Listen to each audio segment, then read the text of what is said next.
आरा जिला की धरती पे बानी जा हम सब।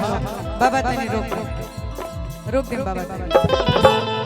अरे मिलल बमन जोग छैला छैल छबीला। और देखिए आरा जिला में आई बानी जाते गाना होखे ही के चाहिए। अरे मिलल बमन जोग छैला छैल छबीला। आरा जिला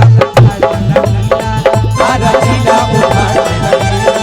आरा जिला आरा जिला और अरे असली मराद सुना असली मराद सुना यही जे तमीला। कुंदन अंकल कहाँ गए? हाँ अरे असली मराद सुना अरे यही जे तमीला। और इस गाने पे जरा डांस कराएंगे हम लोग कुंदन अंकल से। तो जितने भी लोग बैठे हैं, अरे आप बहुत अच्छा डांस करते, क्या बात कर। अरे असली मराद सुना। मामा जी क्या आपके मामा जी? अच्छा नाना जी प्रणाम। आरा जिला उखाड़ लगा आरा जिला उखाड़ लगा आरा जिला उखाड़ लगा।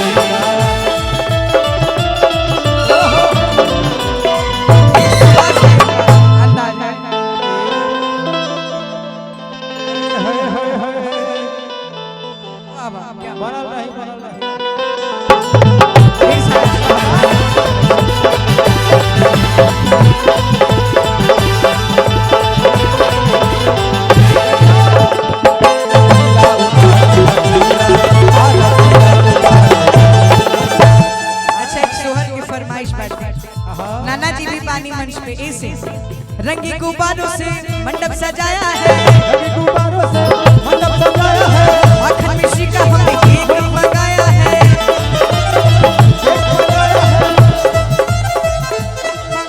और साथ ही साथ बड़े पिताजी और बड़ी मम्मी का भी आ गया बाबा। ओ रंगी गुब्बारों से ये मंडप सजाया है। माखन मिश्री का हमने केक मंगाया है। इसको चखेगा शाम हम सब बोलेंगे हैप्पी बर्थडे टू यू। हम सब बोलेंगे हैप्पी बर्थडे हम सब बोलेंगे हैप्पी बर्थडे टू यू शाम। सब बोलेंगे हैप्पी बर्थडे। ओ रंगी गुब्बारों से मंडप सजाया है। माखन मिश्री का हमने केक मंगाया है। चखेगा शाम हाली हाली। ए मामा हाली हाली रुपिया लुटाई मामा मामा हाली हाली लुटाई लुटाई। अब मामा जी पे ना ही बात फूफा जी पे भी लागू होता। तब मामा हाली हाली तब मामा हाली हाली रुपिया लुटाई मामा मामा हाली हाली। मामा हाली हाली रुपिया लुटाई मामा मामा हाली हाली।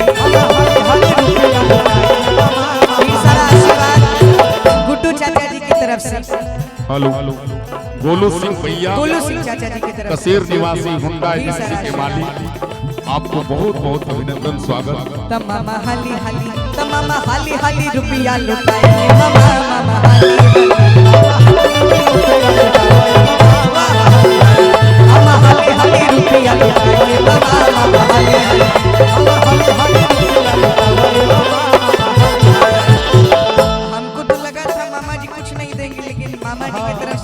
पुरस्कार मिला है। फूफा जी पीछे हैं। अच्छा पीछे उड़ गए, कोई बात नहीं। ढेर सारा नहीं फूफा जी की तरफ से आशीर्वाद मिला है भाई। लेकिन दूसरे वाले जो फूफा जी हैं वो जैसा फूफा के गेट वैसा इंडिया के गेट मामा हाली हाली। अरे फूफा जी कहाँ गए जो बाई साइड में थे? थोड़ा सा आगे आ जाए, थोड़ा सा आगे आ जाए। देखिए गावल जाला ये परंपरा हटे हमने के बिहार पूरा मत मार फूफे खाली एक मामा जी रहेगा। लेकिन और जैसे इंडिया के गेट वैसे फूफा के पेट फूफा हाली हाली। जैसे इंडिया के गेट वैसे फूफा के पेट फूफा हाली हाली। अच्छा पुरस्कार तो मिल गई, लेकिन जब इतना फूफा जी लोग आए बनी जा मंच पे गार्जियन जी के आगमन प्रणाम। अच्छा प्रणाम बाटे कुंदन चाचा जी के फूफा जी हम सबके बीच बाबा के प्रणाम बाटे ढेर सारा आशीर्वाद। लेकिन जब फूफा जी लोग बानी जा मंच पे तो तनी ठुमको लगावल जाओ। वही बात बा कैसे तब फूफा हाली हाली ठुमका लगाई फूफा फूफा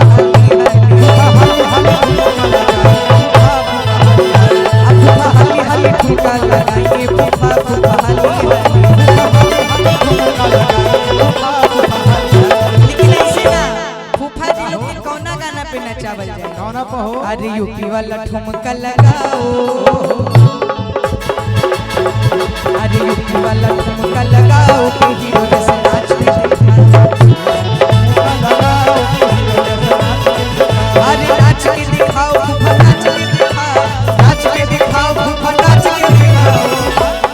आप भी आ जाइए, थोड़ा थोड़ा हम लोग पीछे आ जाएगा, पीछे थोड़ा स्पेस है, थोड़ा थोड़ा फूफा जी।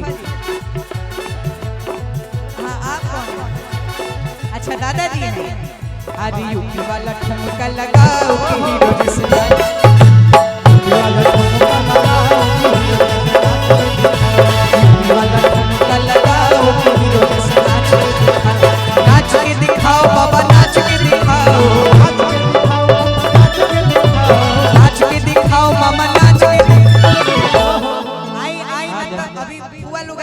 साड़ी पहना दिया जरूर। अरे नाच के दिखाओ मामा जी नाच के दिखाओ। बड़ी शर्मिले हैं, शादी ब्याह हो गया है? नहीं इसीलिए ना नहीं हुआ बताइए। शादी के बाद इशारों पर नाचना होता तो मंच में नहीं नाच रहे हैं। अरे नाच के दिखाओ, अरे मामा नाच के दिखाओ। भांजा से प्यार बटे तनीस आगे आ जाए। अरे यूपी वाला आरा वाला ठुमका लगाओ के हीरो जैसे नाच, आरा वाला ठुमका लगाओ के हीरो जैसे नाच, लगाओ के हीरो जैसे नाच। अरे यूपी वाला ठुमका लगाओ के हीरो जैसे नाच के दिखाओ। अरे बबुआ के मुखड़ा लागे चांद जैसन कृष्ण भगवान जैसन कृष्ण भगवान जैसन हो। बबुआ के मुखड़ा लागे चांद जैसन भगवान जैसन हो। बबुआ के मुखड़ा लागे चांद जैसन कृष्ण भगवान जैसन कृष्ण भगवान जैसन हो। राजा जी ए राजा जी अखिया बदला